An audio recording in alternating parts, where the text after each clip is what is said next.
Një ekspozitë që vjen në formë jo tradicionale, por që sjell thelbin e artit dhe jetës së piktorit Ali Oseku, është ajo e çelur në Galerinë Fap të Universitetit të Arteve. Substancë vjen në një vjetorin e ndarjes nga jeta të Ali Osekut, si një lloj in memoriam për artistin. Nuk është një ekspozitë e cila mirëfilli tregon veprën e Aliut, është një ekspozitë më shumë se kaq. Tregon dimensionin e tij si njeri, tregon jetën e tij, tregon arsyet e ekzistencës së tij. Aliu ishte një njeri që jetoi dy kohë. Jetoi kohën para 90-s dhe kohën pas 90-s. Aliu është nga të paktit ish të burgosur politik për art.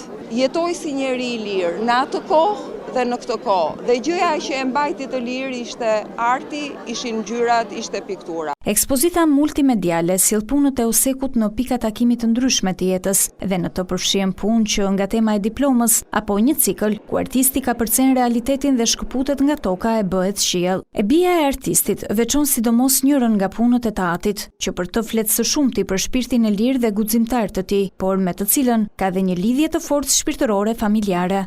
Portretin e mamit e lidh me një moment të caktuar, sepse mamin e ka njohur sa ka dalë nga burgu dhe ka bërë sapo ka dalë nga burgu dhe me atë pikturë që ka bërë ai mund të ridonojë prapë. Dhe është një pikturë që ne e mbajmë, e kemi shumë xhan, e mbajmë shumë fort. Ekspozita do të qëndrojë e çelur për publikun kryeqytetas deri të shtunën e 10 majit.